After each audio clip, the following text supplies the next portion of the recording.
Well, hello everybody. We're doing something a little bit different, a little bit of a different video and microphone setup. So I hope you guys like that. We're just experimenting for a couple things.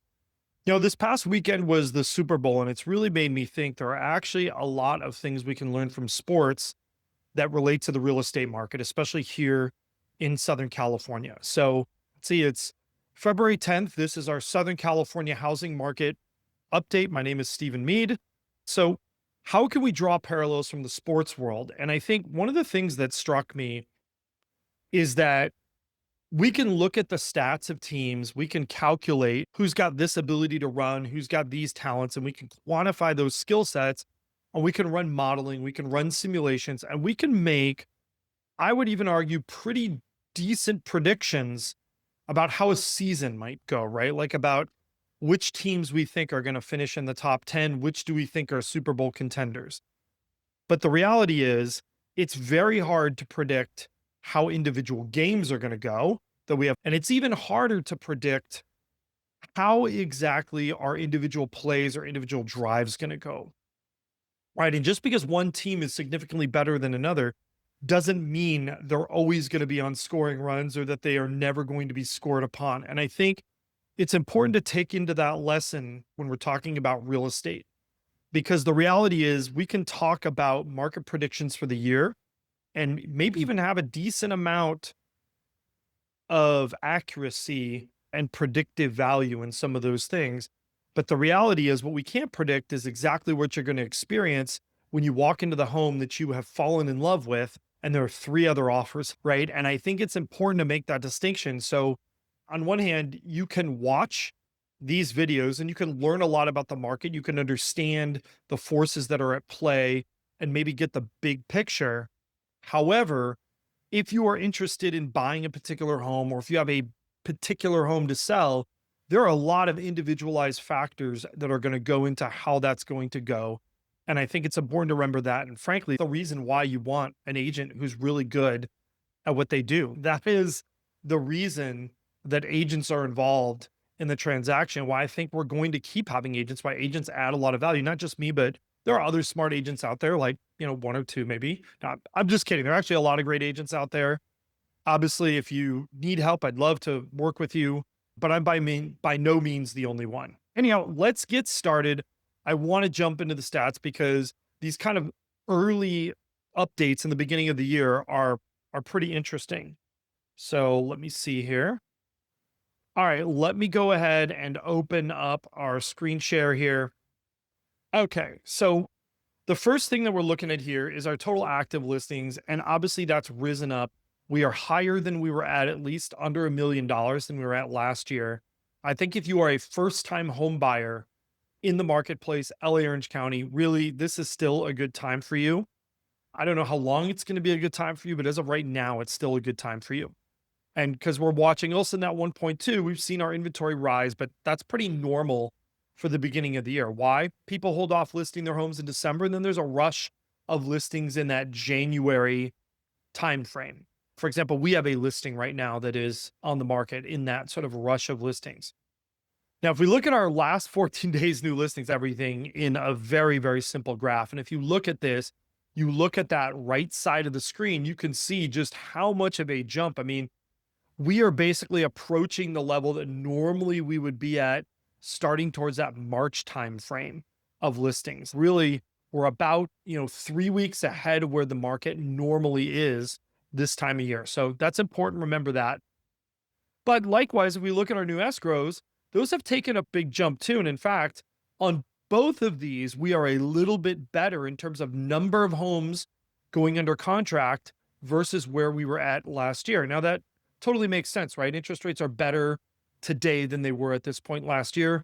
Hardly surprising to see that. I think prices are still pretty good. We've got a chart. We're going to show that here in a second. If we look at our absorption rate, this is always a bit of a funny time of year because we're in this rebound zone. So if you look over there, that absorption rate shoots through the roof towards the end of the year. Why? Because people keep buying houses and nobody is replenishing that inventory. And then the exact opposite happens in the beginning of the year.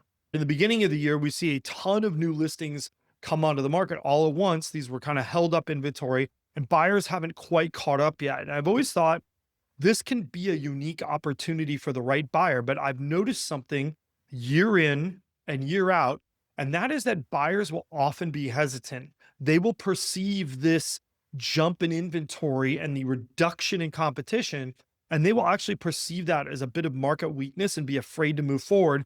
Then, of course, that disappears and prices kind of go into their spring climb mode, right? And then they end up being regretful about the deals they could have had in January and February. If we look at our closed prices, this is kind of interesting. If you sort of look at how things did, we had a real pickup towards the end of the year, and then the things kind of fell off in the first month. Remember that this data is approximately 4 to 5 weeks old. This is based on where the market was, because these are closed prices, not the actual contract prices of the homes that are being negotiated today. If you look at our percent still active after 14 days in the market, this should tell you a little bit about what you need to know for the future. When you look at this graph, you can see that that number is falling. And what does falling mean? Falling means that the market is getting more competitive. Now, this chart, there's a big difference between an 80% on this chart and a 90. That's the difference between a buyer's market and a seller's market. So this is a fairly sensitive measure to some degree. Whenever you see it taking a dive like this, that usually means we're going to be entering into a period of greater competition. If you look at our close to list ratio, that's actually recovered a little bit, and we're in what I call this healthy zone. Anything between 99 and 100% is pretty healthy. It means that for the most part, buyers and sellers are in agreement about what prices and where prices should be. That means sellers are putting those homes on the market about where they should be, and buyers are picking them up about where they should be. So there's not a huge discrepancy. Again, just as a reminder, when you see this number surge past 100%, what that means is that buyers and sellers have a different idea. Sellers are thinking it's lower and buyers are thinking it's higher. When you see this number drastically under 100%, it means the opposite. Sellers are overly optimistic about what their homes are worth. Here's another sign of things to come. Look at our days on market for new contracts. So these are the homes actually finding buyers.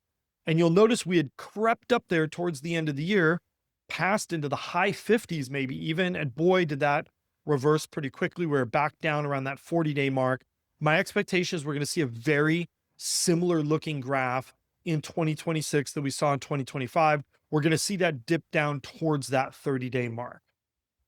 Now, if we look at our affordability index, this is another one that tells me we're going to have a pretty busy spring, even if we're not quite there yet. And what do I mean when I say that? What leads me to believe that? Look at that yellow and that blue line. The payment index is actually pretty good right now.